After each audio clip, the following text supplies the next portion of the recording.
우리가 지금 사도행전을 공부하고 있잖아요. 사도행전. 사도행전이 28장으로 되어 있는 책인데, 이 사도행전 역사는 약 교회가 세워진 한 30년간에 일어난 일들을 기록한 거예요. 기독교 첫 30년간에 일어난, 그리고 이제 그 범위를 보면 예루살렘에서 로마까지, 예루살렘은 아시아네요. 아시아에서 유럽까지, 또 지금은 우리 대한민국까지.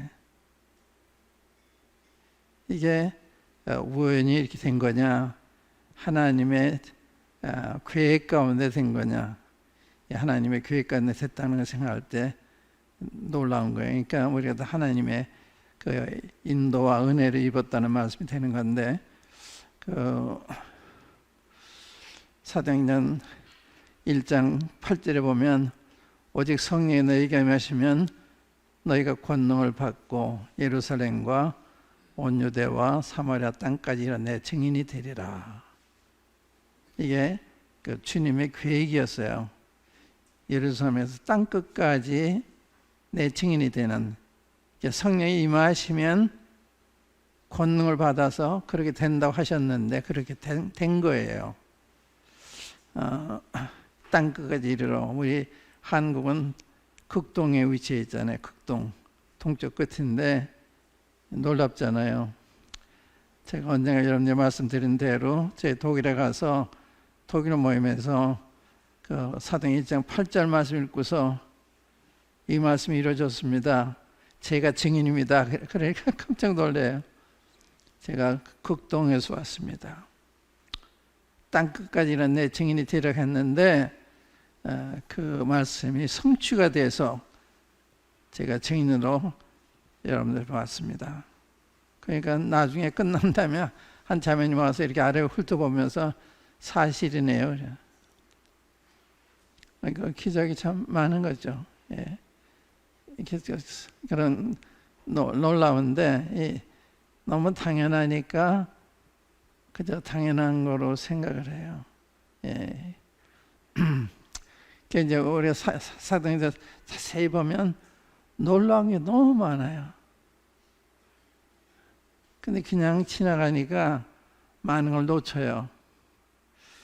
그래서 우리가 이제 사도행전 공부하면서 사도행전 내용을 파악하는 이것보다는 사도행전 이런 역사가 나한테도 일어나고 있나, 나를 통해서도 또 우리 성도 교회를 통해서도 일어나고 있나, 이런 질문을 해봐야 되는 거죠. 왜냐하면 같은 성령이시니까. 사도행전 성령님이 우리에게 오셔서 우리 거듭나게 해서 우리 새로운 피조물을 만들으셨잖아요. 근데 그들이 이렇게 변화된 것처럼 우리도 변화된 건 사실인데 상태가 계속 놀라운가. 아까 이제 내 증인이 되리라는 말씀이었죠. 그 이제 그 되어질 일을 주님이 말씀하신 건데, 그 성령님이 그때로부터 한 10일 후인 오순절날, 오순절은 이 초실절로부터 50일째 되는 날이에요. 그러니까 주님 부활로부터 50일 후에 성령님이 이제 임하신 걸 가리키는 건데, 성령이 임하신 다음에 베드로가 권능으로 복음을 전하니까 3,000명이 회개를 해요. 주님께 돌아와요. 그 다음에 사장에 오니까 5,000명이 또 돌아와요. 또 힘이 많은 무리가 더해졌다. 이게 사도행전에 나타나는 현상입니다. 숫자적으로도, 질적으로도 놀랍거니와 숫자적으로도 이렇게 번성을 했는데, 이게 성령님에 의해서 되어진 일인데 왜 우리한테 와서 이거 제안을 받고 있나, 이런 걸 질문하게 되잖아요. 나는 왜 그런 쓰임을 받지 못하나, 우리는 왜 그런 쓰임 받지 못하나, 이런 질문할 수 있잖아요. 같은 성령이신데 근데 이런 점에서 우리 사도행전 공부는 우리의 거울이 되는 거죠. 이거 보면서 나는 어떤가, 우리는 어떤가, 이거. 사도행전이 이렇게 기록이 있다. 그것도 중요하지만 이 거울이 돼서 나는 어떤가, 우리는 어떤가, 성령님 왜 날 통해서 우리를 통해서 역사하는 건 다른가, 뭐 이런 걸 우리가 물어볼 수 있는. 그래서 잘못된 것이 있으면 회복을 해서 성령님이 자유로이 우리 가운데 역사하심으로 사도행 교회에 일어난 이 놀라운 일이 벌어지는, 규모적으로는 차이가 있지만 성도 교회를 통해 놀라운 일을 하고 계세요. 선교도 하고 계시고 또 여러분들 서로 사랑도 하시고 또 이렇게 모이는 것도 참 놀라운 일이고, 그러니까 놀라운 일이 없는 게 아니고 놀라운 일인 건 사실인데, 세상사람 볼 때는요, 여러분의 삶을 볼 때 놀래요. 어떻게 보이지 않는 하나님을 저렇게 열심으로 섬기지? 그것을 이해가 못하는. 우리가 다 같은 그 삶을 살고 있기 때문에 놀랄 일이 아닌데 생생을 볼 때는 정말 놀라는 거예요. 놀라운 삶을 우리가 살고 있는 겁니다. 실제로. 그건 성령 우리 안에 임하셨기 때문에 일어나는 현상이거든요.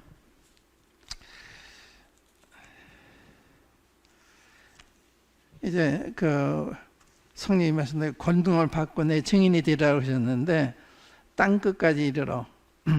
이거 이제 가만히 생각해 보면요, 하나님의 계획이에요. 하나님께서 우리 인류를 창조하셨잖아요. 특별히 이제 아브라함을 선택하신 다음에는 아브라함을 통해서 천하 만민이 복을 받게 하겠다. 땅의 모든 족속이 복을 받게 하겠다. 그 계획에 따라서 우리 나라까지 온 거예요. 그래서 신약성경에도 보면 너희는 가서 모든 족속으로 제자 삼아 넌 천하에 다니면서 복음을 만민에게 전파해라. 똑같은 말이에요. 구약이 아브라함에게 했던 말씀이나 또 신약에 주님께서 하신 말씀이랑 똑같아요. 그러니까 우리가 선교로 다니는 것도 놀랍잖아요. 우리 삶이 바쁘고 그런데 네팔에 가서 여러분들이 선교에 도움을 주고 헌신하고 굉장히 놀라운 일이거든요. 근데 여기에 대한 실제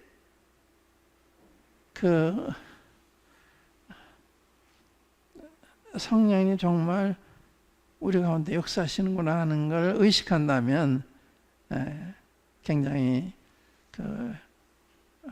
공부가 될 거예요. 내 증인이 된다. 증인이란 말이에요. 이게 순교자라는 말과 똑같은 말이에요. 영어에는 순교자, 증인, 이게 똑같은 말이거든요. 그러니까 권능을 받고 내 증인이 되리라 하는 말이 내 순교자가 되리라 하는 말 같은 거예요. 그러니까 주님을 증거하면 순교까지 같은 거예요. 그러니까 많은 사람이 순교했잖아요. 근데 권님 했을 때 우리가 이제 사도행 읽어보면 5장 마지막부분을 보면 저들이 집에 있든지 성전에 있든지 예수를 그리스도로 증거하기를 그치지 않았다. 그리고 핍박이 심하고 막 단속을 하는데도 못 막아요. 물미도 막 이렇게 쓰나미처럼 그리스도인들이 주님을 증거하니까 못 막아요. 그런데 그건 우리 힘으로 하는 게 아니잖아요. 그러니까 또 주님 때문에 핍박을 받으면 예수님의 이름으로 핍박받는 일에 합당한 대로 여기심을 기뻐하면서 아이 우리를 주님 때문에 핍박도 받게 하시네. 그걸 슬퍼한 게 아니라 낙심한 게 아니라 기뻐한 거예요. 이게 성령님의 능력이에요. 또 흩어진 사람들이 돌아다니면서 복음의 말씀 전하셨어요. 그래가지고 안디옥교회가 세워지잖아요. 이 핍박 때문에 흩어졌잖아요. 흩어진 사람들이 또 도망다니고 이런 게 아니라 흩어진서 이렇게 도망다니면서도 계속 주님을 증거한 거예요. 그래서 교회들이 세워지잖아요. 이게 사도행전에 나타난 성령님의 역사입니다. 그걸 보자고 하는 거예요. 성령님 역사. 사도행전에서 성령님이 어떻게 역사하셨나 그걸 보는 거거든요. 성령님이 뭘 하셨나. 성령님은요, 주님을 기쁘시게 하는, 주님의 영광을 드러내는, 내 영광을 너에게 나타내리라, 내 것을 가지고 너에게 알리겠습니다. 그러니까 성령님은 성령 자신이 얘기하는 게 아니라 그리스도를 우리에게 얘기해 주는 거예요. 예수님이 이런 분이시다, 그걸 증거하는 거거든요. 그러니까 성령이 충만한 사람은 세상 이야기 하는 게 아니에요. 주님 이야기를 하는 거예요. 주님 이야기, 예수님에 대한 이야기. 그게 너무 귀하고 너무 좋으니까, 너무 귀한 거니까 혼자만 가질 수가 없고, 그러니까 이렇게 이야기하게 되는 거예요. 그래서 어떤 의무감에서 하는 게 아니라 넘쳐서 주님을 자랑하고 증거하는, 이게 사도행전이거든요.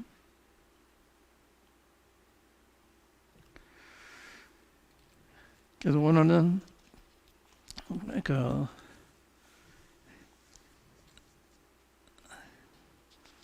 사도행전 2장에서 대략 이제 성령님이 베드로를 통해서 하신 일을 말씀을 드렸는데, 오늘 다시 한번 그걸 보면서 조목조목 회개를 했는데 어떻게 해서 회개를 했나, 근데 침례를 받았는데 이게 무슨 뜻이냐, 또 사도의 가르침마다 전혀 힘썼는데 이건 또 뭐냐, 사도의 가르침만 일에 전혀 힘을 썼단 말은 어떠한 일이 있어도 양보하지 않고 계속했단 말이에요. 핍박이 와도, 가난이 와도, 돈이 없어져도 계속 주님을 증거하는, 그 영어에는 continue steadfastly, steadfast란 말은 어떤 일이 있어도 양보하지 않고 했다 그 말이에요. 계속 했단 말이에요. 계속. 날마다 먹이 힘썼잖아요. 어떻게 그런 힘이 생겼나. 이게 우리가 처음코 나타나는 현상이에요. 근데 지속이 안 되고 있다고 하는 것이, 이제 지속 안 되고 있는 거는 좀 약화된 거죠. 그 점이 이제 우리가 다뤄볼 문제라고 생각을 해요.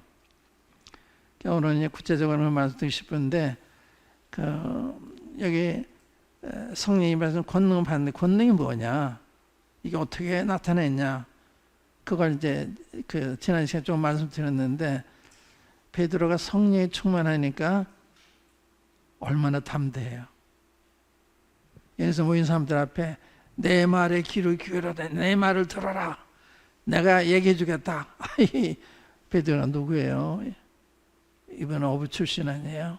근데 거기 모인 사람들은 재상의 무리도 있고 학식이 많은 훌륭한 분들이 많은데, 베드로가 내가 왜 이런 일이 일어났는지 해명을 해주겠다.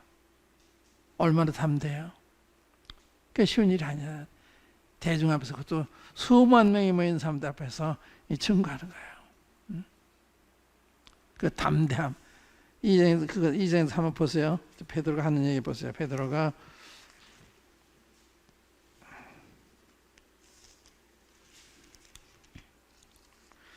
14절 보세요. 베드로가 11사도와 같이 서서 소리를 높여 가로되, 유대인들과 예루살렘에 사는 모든 사람들아, 모든 사람들이 이 일을, 모든 사람들아, 이 일을 너희로 알게 할 것이니 내 말에 귀를 기울여. 너희로 알게 해주겠다. 확실히 아니까 이런 얘기 하는 거거든요. 확실히 모르면 이렇게 할 수 없잖아요. 확실히 하니까 두려울 것이 없는 거예요. 그 어떻게 이렇게 알았냐, 베드로가. 정말 소녀 앞에서도 예수님 몰라요 그러던 사람이 어떻게 이렇게 담대해져서, 성령님의 권능이에요. 성령님이 우리에게 역사하실 때는 담대해지는 거예요. 담대해지는 거예요.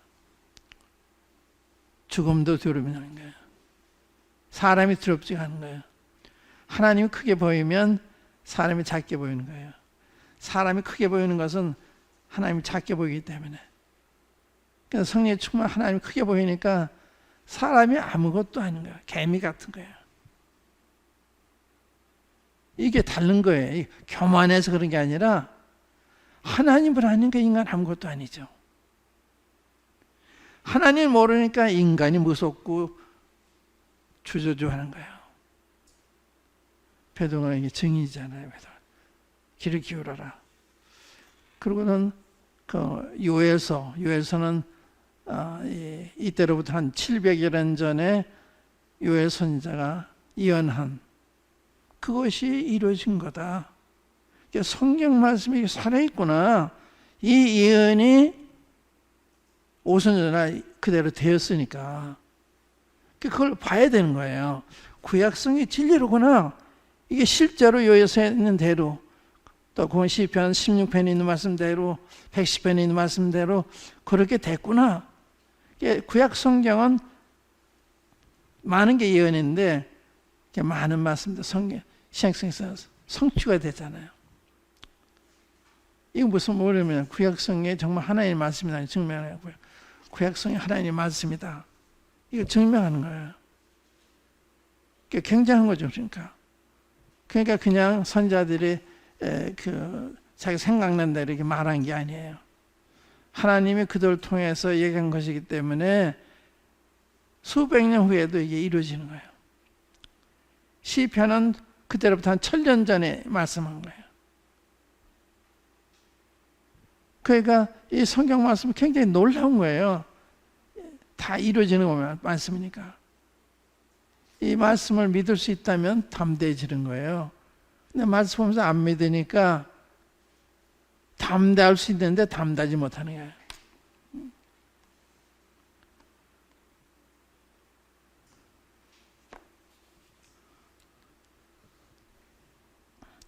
오늘 제가 김진호 목사님의 그 간증을 들으면서 그분이 박정희 대통령 집권 때 독재 반정운동하다가 잡혀가지고 감옥에 있다가 이제 중앙정보부에 끌려가서 지하실에서 문철 받는데 그분이 그러더라고요. 거기에 그 대기업의 회장이 왔는데 부들부들 떨더래요. 그때 그렇게 중앙정보가 무서운 곳이었으니까. 그때 국장 되는 사람 정도만 되면 날아가는 새도 떨어뜨릴 수 있는 이런 정도로 무서운 무시무시한 때인데 그 국장이 자기한테 한국에 있는 기독교를 다 없애버릴까 그러대요. 그래서 자기가 진심입니까?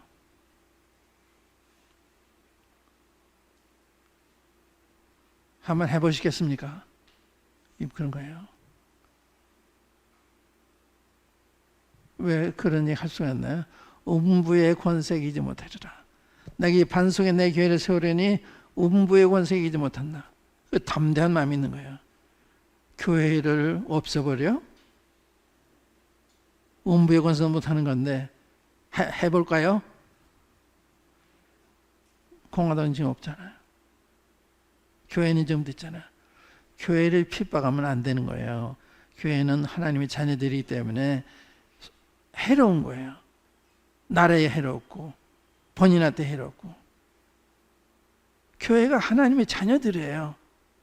함부로 하면 안 되는 거예요. 우리가 그걸 주님 의지하고 역사할 때 하나님을 함께 하시면 나타내시는 거예요.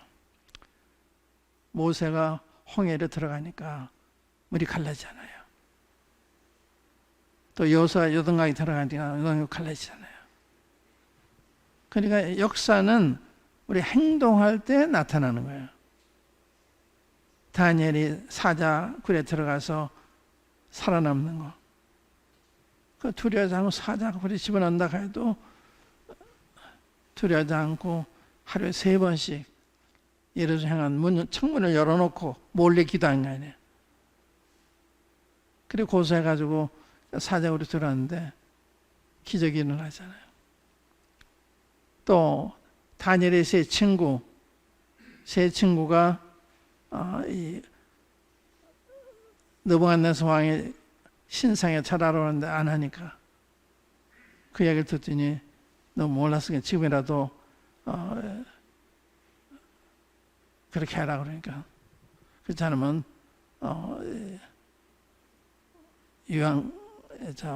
용광로에 집어넣겠다. 그때 이 세 친구들이 당신 용광로에 우리 집어넣어도 하나님 우리 건져주실 것이고 건져주지 아니하실지라도 우리는 절할 수가 없습니다. 우상한테. 그게 기적이 일어나잖아요. 미리 겁을 내서 절을 하면 지는 거예요. 하나님이 말씀하시는 거 하나님이 지키시는 거예요. 그걸 믿고 행동할 때 주님의 기적이 벌어지는 거예요. 그렇게 안 하니까 오늘 그리스도인들은 성경 따로 행동 따로. 초대교회 안 그래요. 초대교회는 주님 때문에 맞는 것을 기쁨을 여기잖아요. 이 핍박까지 받게 하시네. 주님 때문에 핍박을 받으면 기뻐하고 즐거워해라. 너희 상이 하늘에서 크다. 너 앞에 선자도 이렇게 사람들이 핍박을 했다. 그러니까 우리가 너무 편안한 세상에 살고 있기 때문에 너무 허약한 거예요.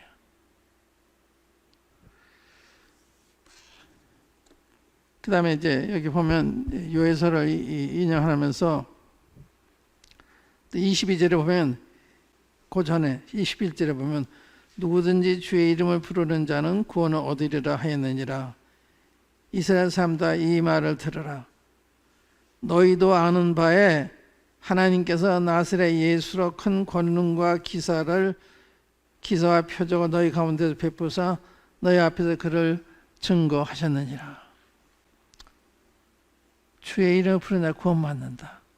누구든지 주의 이름을 부르면 구원받는 거예요. 그냥 주의 이름 부른다는 게 아니라 믿을 때 부를 거 아니에요. 주님 도움에 주님 저를 살려주세요. 불쌍해서 이거 진짜 마음으로부터 주의 이름 부르면 주님이 구원해 주신 거예요. 누구든지. 그분이 누구냐? 그 주님이 나사렛 예수님이다. 그래서 증거하는 거예요. 나사렛 예수님이 하나님의 아들이라 그랬기 때문에 신성 모독을 했다 그래가지고 처형한 거 아니에요. 그런데 그분이 이분이다. 그래서 그 밑에 보면 이 예수를 하나님이 살리신 자 우리가 이 일의 증인으로다. 이 예수를 죽은 자 가운데 살려 이 예수를 주와 그리스도가 되게 하셨다. 그게 예수님이 주님이에요. 누군 주의 이름 부른 자마다 예수님을 증거하고 하고 났을 때 그들이 두려운 마음이 생겼어요. 마음에 찔려 형제들을 어찌할꼬. 왜 마음에 찔렸을까요? 주님을 반대했기 때문에, 주님을 십자가에 못 박아달라 했기 때문에. 그분이 하나님이신 줄 몰랐구나. 이게 이미 잘못을 했고 그게 큰일 난 거예요. 제가 반대하고 핍박하고 대적한 그분이 주와 그리스도가 되셨으니까 얼마나 두려워요. 마음에 찔려서 형제들 어찌할꼬 그러잖아요. 회개가 뭐예요? 회개는 모든 사람 다 죄를 범해서 하나님의 일을 못하는 이 모든 사람 당연히 포함되죠. 맞아요. 그렇게 하는 게 회개가 아니에요. 성령이 죄를 가르쳐 줄 때는 사무치는 거예요. 죄에 대해서. 잘못에 대해서 사무치는 거예요. 참회를 하게 되는 거예요. 회개 그냥 입술로 하는 게 아니에요. 성령이라 말미암는 회개는 이런 부르짖음이 나요. 오늘 회개가 너무 공식적으로 모든 사람이 죄를 범하였음에 이걸 인용하고서 모든 사람이 포함돼서 안 포함됐죠. 그럼 죄인인가 아니면 죄인입니다. 그게 죄인 게 회개예요. 그렇게 만드는 거예요. 성령님께서 죄인인 거 가르쳐줘서 다른 거예요. 저도 이런 집회에 가서 집회 끝난 무렵에 강사님이 예수 영접하서 앞으로 나오래요. 저는 교회를 그때 한 4년째 나가는 때였어요. 그리고 열심히 나가고 새벽 기도에 가고 이제 그런 때였는데, 초면인 그 미국인 선교사가 제 팔을 잡더니 예수 영접하지 않겠냐 그래요. 굉장히 불쾌한 거예요. 우리 한국 사람 이렇게 무시하나? 예수님은 세계 4대 성인으로 잘 알려진 분인데 이분도 모르는 무식한 사람이라 취급을 하나? 이런 교만한 사람이 어디 있어? 속으로 아주 굉장히 불쾌했어요. 근데 그 다음 순간 내 머리를 쓱한 생각이 있었는데, 야, 저 사람이 내가 믿는 걸 모르고 믿으라 그랬어도 결국 너를 사랑해서 그런 거 아니냐? 너는 너를 사랑하는 사람을 교만하다 그랬는데 누가 더 교만한 사람? 이렇게 질문을 온 거예요. 이게 성령님이 하신 거죠. 그러니까 제가 사무친 거예요. 이 교만에 대한 죄 때문에. 그래 내가 앞으로 나와가지고 한 가지 기도하는 거예요. 하나님, 저는 교만한 사람이다. 이 교만을 용서해 주십시오. 막 울부짖은 거예요. 근데 회개에 대한 설교한 게 아니에요. 성령님이 역사하게. 그러고 나서 집에 와서 자고 그 다음날 아침에 일어나서 마금 일장을 폈는데 제가 변화되어 있는 거예요. 성령이 보이는 거예요. 제 영안이 뜨인 거예요. 이게 성령님의 역사가 이게 지금까지 오늘과 똑같잖아요. 지금 제가 59년도에 그렇게 됐으니까 지금 60여 년 됐잖아요. 60 넘었나 어떻게 됐나. 변함이 없어요. 눈 지금도 눈 떠 있어요. 영안이.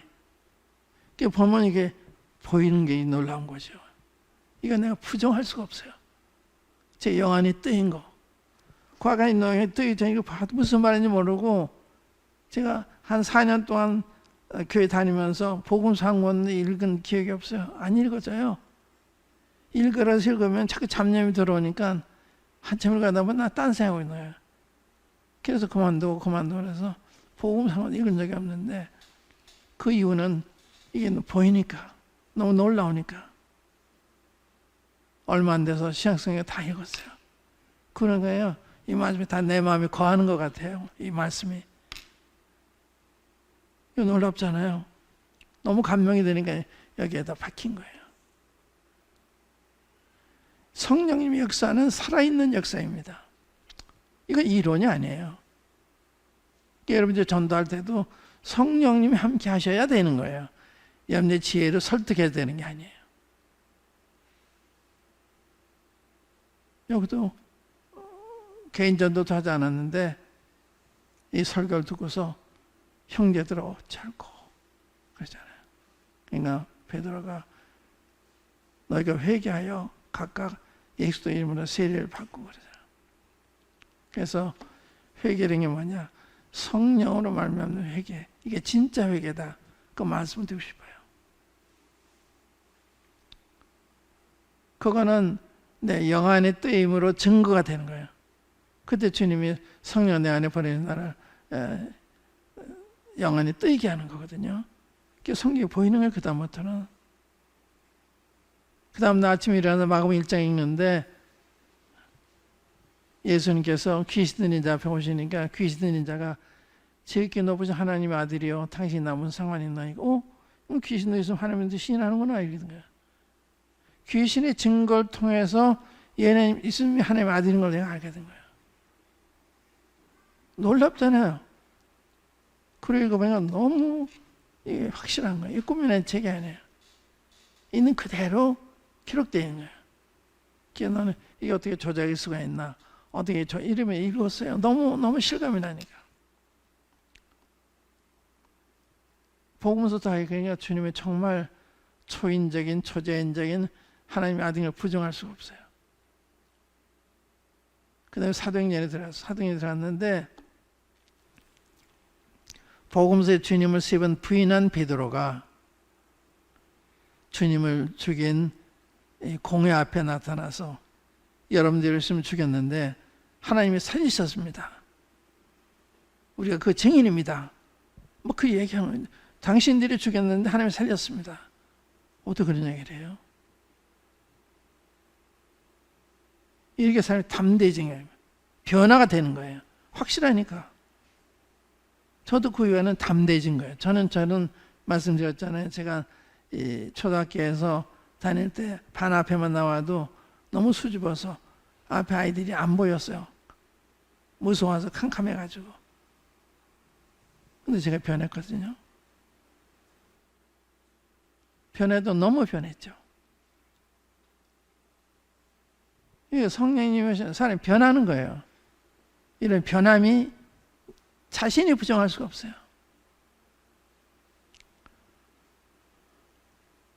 회개는 그런 거다. 그래서 세례는 뭐냐? 여기 예수 그리스도 이름으로 세례를 받으라. 그러면 죄 사함과 성령을 받으리니. 세례가 뭐예요? 그냥 물에 들어가는 세례예요? 그런 게 아니에요. 이때 세례는요, 예수 그리스도 이름으로 세례를 받아라. 예수 그리스도는 그들이 배척한, 이단으로 취급한, 자기 민족이, 자기 가족이 다 반대한 그분의 이름으로 세례를 받으라는 거예요.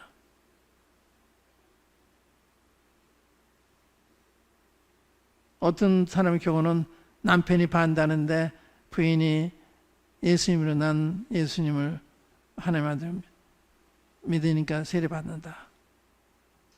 이혼당할 수도 있어요. 가정에 쫓겨날 수도 있어요. 사회적으로 불이익을 당할 수도 있어요. 그런데도 불구하고 그 말을 받는 사람들은 세례를 받으며 이날이 제의자도 3,000여 더 하더라. 그러니까 세례는 그런 거예요. 세상과 결별하는 거예요. 이 폐악한 세대의 구원을 받으라 했을 때 그 세례를 받는 것은 천십자가 못 박은 사람들을 정죄하는 거예요. 당신이 정죄한 예수님을 저는 하나님의 아들로 믿습니다. 그런 거예요. 그게 세례예요. 그러니까 세상을 등지는, 세상과 분리하는, 세상이 날 버려도 괜찮아요. 왜 바울이 그러냐? 나는 세상에 대해서 못 박히고 세상은 나에 대해서 못 박혔다. 세상도 날 필요로 하지 않고 나도 세상을 필요하지 않는 거예요. 세상이 필요 없는 거예요. 세상도 이런 나를 필요로 하지 않아요. 그게 세례예요. 한 형식이 아니라 이런 상황에서 세상 날 버려도 괜찮다. 그런 거예요. 결혼할 때 그러죠. 결혼할 때 반대를 해도 결혼하잖아요. 사랑하니까. 그거 똑같은 거예요. 그게 세례다. 그러니까 세상과의 관계가 분리가 되는 거예요. 회개는 예수님과 관계된다 그러면 회개는 세상과 관계된다. 세상과. 그 다음에 이제 41절에 보면 42절인가요? 거기 보면 42절에 저희가 사도의 가르침을 받아 서로 교제하며 떡을 떼며 기도하기로 전혀 힘썼다.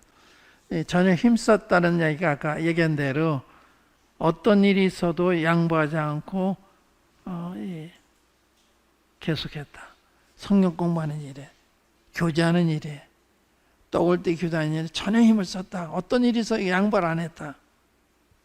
너무 소중하니까. 집회 나오는 게 그저 나올 수 있으면 나오고 안 나오고 그런 게 아니잖아요. 난 나오고 싶은 거예요. 마치 내가 사는 사람 만날 때 다른 사람이 반대해도 만나는 거 맞아요. 반대해도. 그 사도의 가르침에 힘을 썼단 말이야. 하나님 말씀을 삶에서 배우는 일에 힘을 썼다. 이 부분에서 이제 우리가 적용을 한번 생각해 보세요. 내 회개는 어떤 것이었나 한번 생각해 보고, 내 침례는 정말 세상과 분리된 이런 침례였나? 지금도 세상 분리된 삶을 살고 있나? 세상을 사랑하나? 그런 거예요. 그 다음에 이런 열심이 난 지금 돼 있나? 성경 말씀을 배우고 싶어서 어떻게든지 빠지지 않으려 노력하는. 저는 그 당시 이제 부평에 있는 미군 교회에서 구원받았거든요. 주말에 이제 서울에 갔다가 내려오면은 저녁 집에 갔는데 벌써 시간이 늦어요. 거기 가려면 한 20분 이상 걸리는데 1, 2분이라도 늦으면 말씀 1분 내에 놓친다. 막 달려갔어요. 1분이라도 못 들을까 봐. 그 가서 뒤에 그 전도책자 다 가져와요.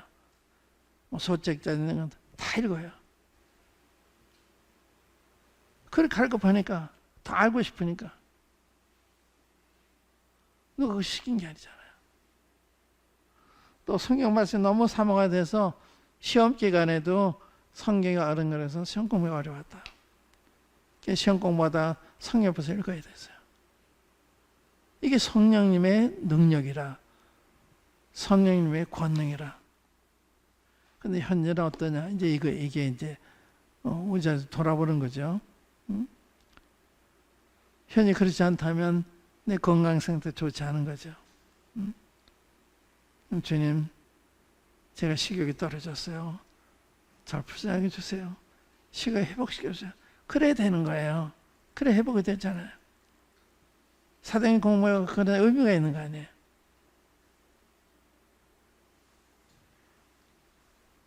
하나님 말씀에 사모심. 하나님 말씀 인해서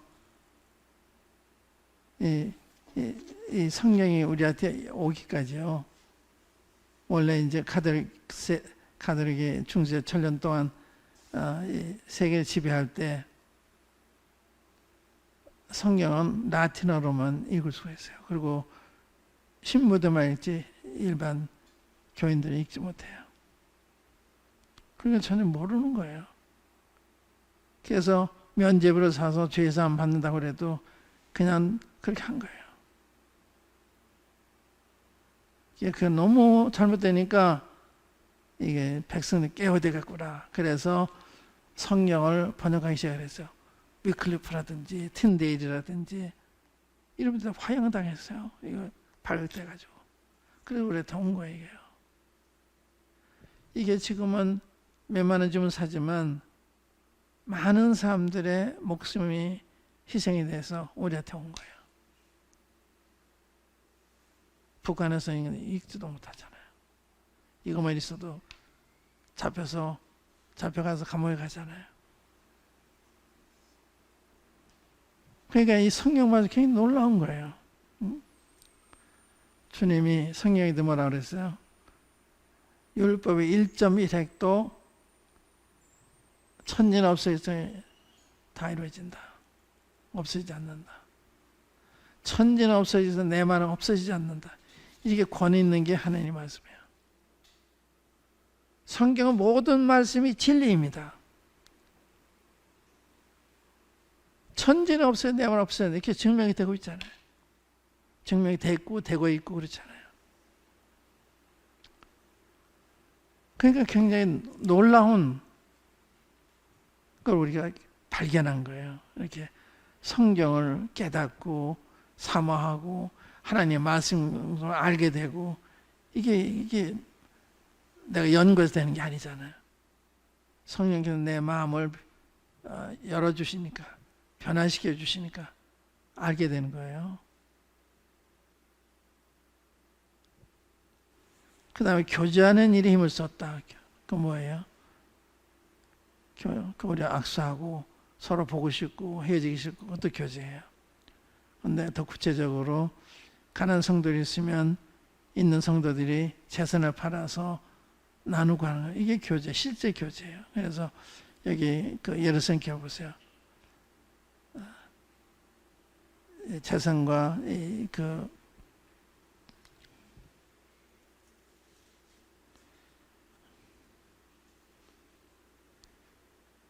재산과 소유를 팔아 각산의 필요에 따라 나눠주고. 그러니까 사심이 없어. 사리 사욕이랄까요. 그게 없었던 거예요. 사랑이 날 지배하니까 내가 다 필요한 사람 나눠주고 싶은 거예요. 성령이 충만할 때 일어나는 현상이에요. 그게요. 근데 우리는 지금 어때요? 이건 교리가 아니에요.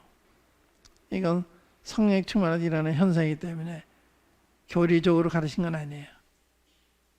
그러나 성령의 지배를 받는 만큼 그 사랑의 정도가 나타나는 거죠. 그리스도인이 이기적인 건 너무 안 맞는 거예요. 그리스도인이 이타적이 되는 거예요. 이기적이다. 좀 맞지 않죠? 이타적인 거예요. 주고 싶고. 그래도 자기 그 소유를 팔아서 필요를 따라 나눠주잖아요. 모든 걸 서로 통용하고. 이게 얼마나 놀라운 분위기예요. 이게 제가 성도께서 그런 면에 좋은 점이 많이 있을 거예요. 제가 다는 모르지만 그러나 아직 우리가 더 성장해야 될 여지는 있다고 생각해요. 형제들이 도움이 필요한데 어느 가정이 병이 들어서 수입이 없다. 우리가 도와야 되는 거예요.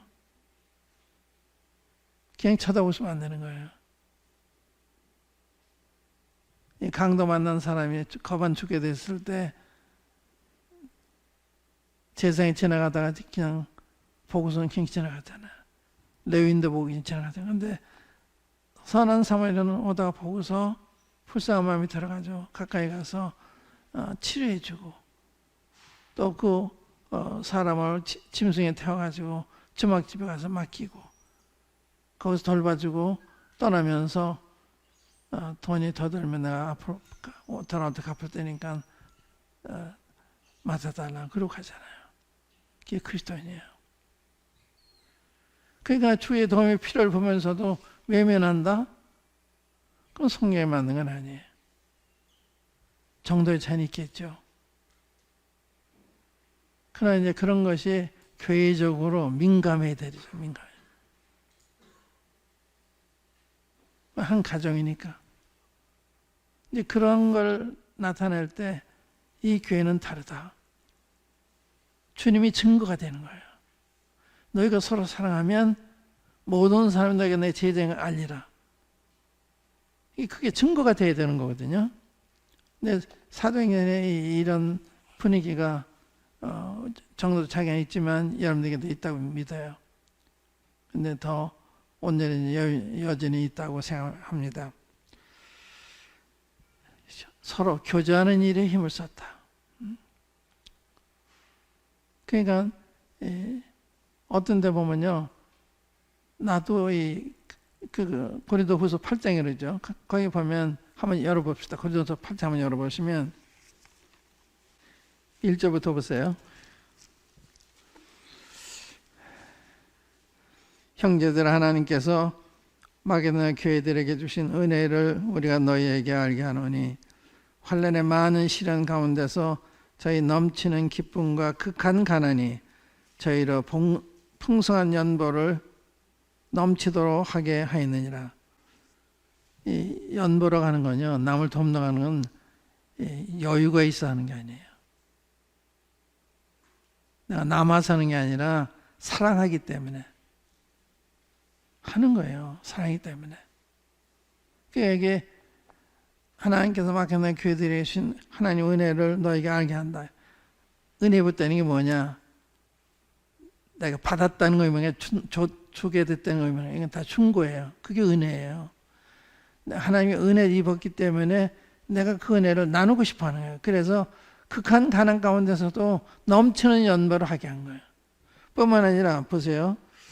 3절에 보면 내가 증거하노니 저희가 힘대로 할 뿐 아니라 힘에 지나도록 자원하여 이 은혜와 성도 섬기는 일에 참여함에 대하여 우리가 간절히 구하니 우리도 좀 껴주십시오.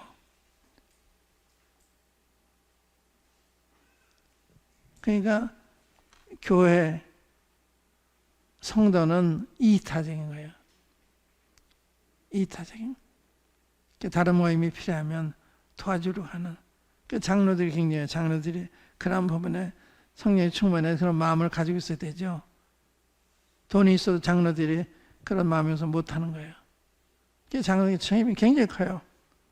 이런 주의 마음을 가지고 죄를 해야 되는데 그런 마음이 없으니까 돈을 가지고 있으면서 쓸 줄을 모르는 거예요. 쓸질 않는 거예요. 어떻게 더 드리려는 마음이 생겨야 되는데 돈 내려고 그런다든지. 그건 사도행전 보면 사도행전은 이런 거잖아요. 여기 보세요. 다시 우리 힘들 할 뿐 아니라 힘에 지나도록 자원하여 이 은혜와 성도 성민에 참여에 대하여 우리가 간절히 구하니.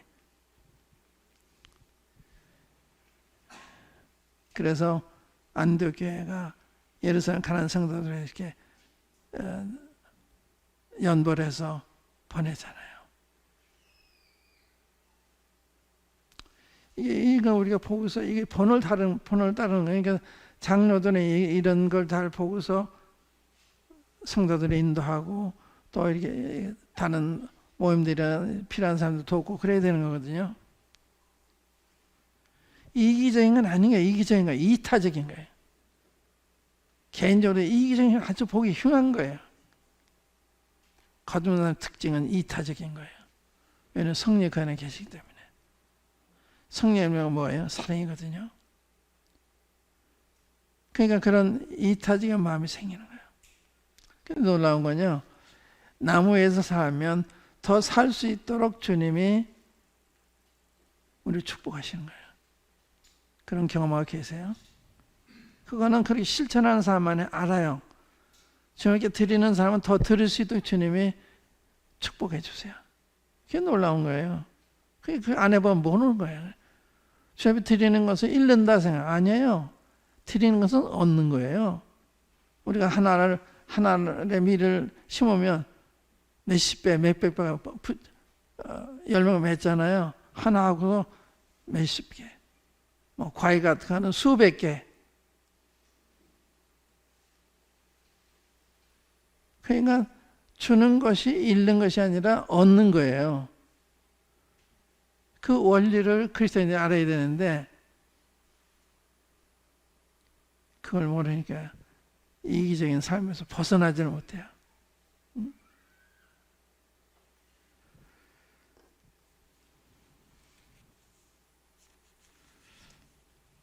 그 다음에 떡을 떼는 일에 좀 힘을 썼다. 떡을 떼는 일. 주님이 잡히던 마음에 제자들을 다락방에 모아놓으시고 떡을 들어 사르신 다음에 이 떡을 받아 먹어라. 이 떡은 너희를 내 몸이다. 이것을 먹을 때마다 나를 기억해달라. 후에 살해하시고 잔을 나누시면서 이 잔은 내 피로 생한 헌약이다. 이 잔을 마실 때마다 나를 기억해달라. 그게 주님 부탁하신 거예요. 언제 부탁하셨냐? 아주 극히 어려울 때 십자가 바로 그늘이 막 내리는, 그래서 내 고민에 죽게 됐다. 번민 가운데 있을 때 주님이 제자들을 불러놓고 이걸 부탁하신 거예요. 그러니까 주님이 좋은 환경이 아니라 이렇게 어려운 때 부탁한 게 만찬이에요. 그러니까 우리도 이 주님 부탁을 존중히 여겨야 되잖아요.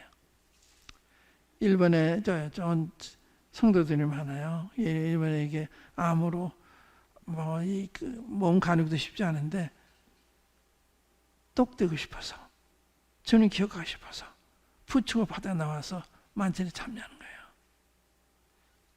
얼마나 주님이 좋아하시겠어요. 주님이 그런 상황에서 부탁하신 거기 때문에 우리도 그런 마음으로 그걸 받아야 되잖아요. 그런데 쉽게 우리 집안에 일이 있어서 난 주일날 못 간다, 말이 안 되는 겁니다. 주님과 갖는 건 양보를 안 하는 거예요. 떡되는 일을 집안의 결혼식이라든지 어른의 뭐그 팔순이라든지 칠순이 그 때문에 양보 못해요. 그럼 그런데 어떻게 하느냐? 미리 연락한다든지, 미리 다녀온다든지, 양이 구하여도 그 다음에 찾아뵙는다든지. 그리스도인의 예의가 있어야죠. 그건 해야 되는 거예요.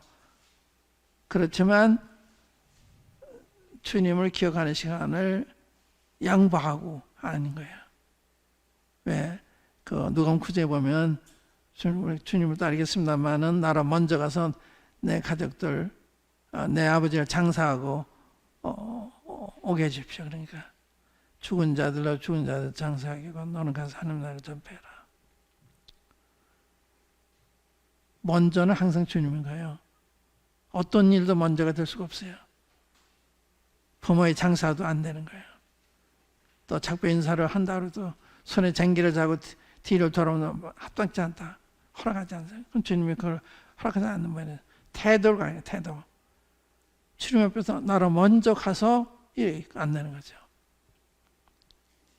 그러니까 주님과 관계되는 일에서 항상 양보를 안 하는 거예요. 주님이 제일 높으신 분이니까. 존귀하신 분이니까. 우리 부모님보다도 처자보다도 주님을 첫째로 생각해야 되는 거거든요. 떡을 떼는 자랑 힘써서 그런 거예요. Continue steadfastly. 떡을 떼는 일에 전혀 백전불굴하게 계속했다. 그 다음에 in prayer. 기도한 일에 전혀 힘을 썼다. 근데 요즘은 기도에 잘 안 나와요. 이 성적이 참 좋아요. 수요일도 상당히 많이 나오시고 그러니까 상당히 성적이 좋으신데 좋은 간증이죠. 주일날만 내 수요일날 상당히 안 나오는 이런 경우가 많아요. 기도에는 다 안 나오고 제일 중요한 게 기도하는 건데. 그러니까 이러한 부분에 있어서 초대교회는 백절불굴하게 계속했는데 우리는 어떤가? 나는 어떤가? 이걸 비춰보는 거예요. 그리고 회개를 하는 거예요. 그리고 고치는 거예요. 그래서 계시를 보면 너희 처음 산을 버렸는데 어디서 떨어진 것을 생각하고 회개하여 처음 행위를 가지라 하려는 거예요. 처음에 하던 거 계속 하는 거예요. 집에 있는 게 소홀히 했으면 집에 열심히 나가고 전도한 일을 소홀하면 전도한 열심히 하고 하려는 거예요. 그러면 회복이 되는 거예요. 그냥 가만히 회복시키게 기다리는 게 아니라 내가 해야 될 일을 하는 거예요. 제가 그 대학 다닐 때 식욕이 아주 없었어요. 그래서 밥 한 그릇 가지면 하루 종일 먹어요. 청년이었는데 기차 안에서요 10분을 못 있었어요. 10분을 못 서 있었어요. 다리가 아파서. 대학생은 사반의 청년 아니에요.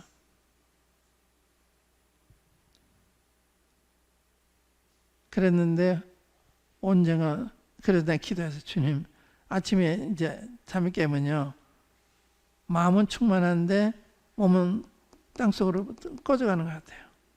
주님 제가 건강하게 되지 않겠어요? 그랬는데요 이 식생활에 아무 변화가 없이 난 그때 자취했다니까 근데 1시간이고 서봐도 괜찮은 거예요. 난 설명할 수 없어요. 10분도 못 된 사람이 뭐 어떤 영양 제를 먹든지 무슨 보약을 먹든 그런 것도 없었는데 한날 그때 서는 거예요. 그게 기적이죠. 그런 일 주님이 하시는 거예요. 채식만 먹고도 이렇게 주님이 이렇게 건강을 좋게 하신 것처럼. 그러니까 주님만 의지하는 이런 믿음이 참 필요하거든요. 기도하는 일에 전혀 힘을 썼다.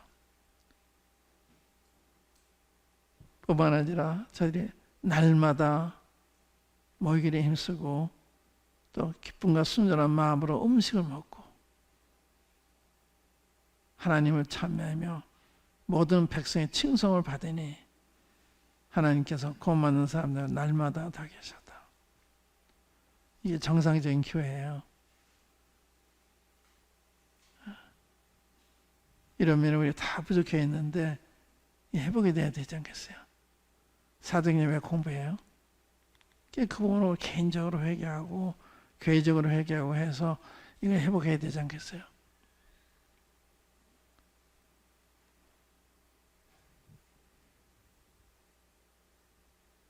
그런 걸 생각하시면서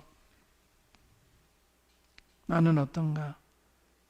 우리 모임은 어떤가? 이걸 생각하시면서 주님의 긍휼을 구하시는, 주님이 역사하시면 기적이 일어나는 거예요. 기적이. 사막에서 물이 나는 거예요.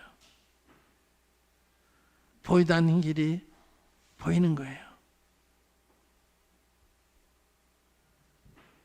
그러한 기적을 경험하는 것이 교회입니다.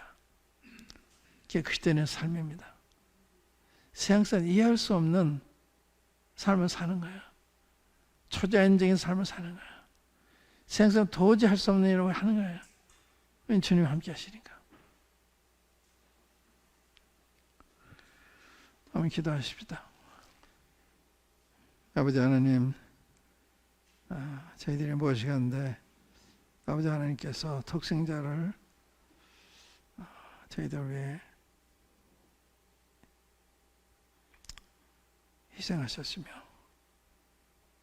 또한 성령님을 보내셔서 저희들을 변화시키셔서 새 사람이 되게 하시고 또 복된 길을 가도록 하시고 알게 하셨는지 참으로 감사합니다. 아버지 하나님에게 아버님이 택하시고 아버님이 부르셔서 주님을 믿은 자녀들이 모여서 주님을 기억하고 주님을 전하고 주의 말씀을 따라 서로 사랑하고 그런 모임이 있습니다. 아버지 하나님께서 이 성도 모임을 크게 축복해 주셔서 주님의 참으로 놀라우신 분이심을 증거하는 교회가 되게 하시고 또 이 모임을 통해서 주님이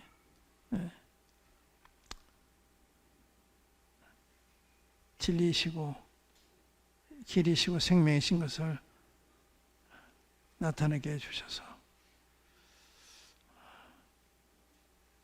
주님의 영광이 되게 해주시기 바랍니다. 들려진 말씀 성령님께서 더욱 마음가운데 깊이 밝혀주셔서 초대교회 성도들의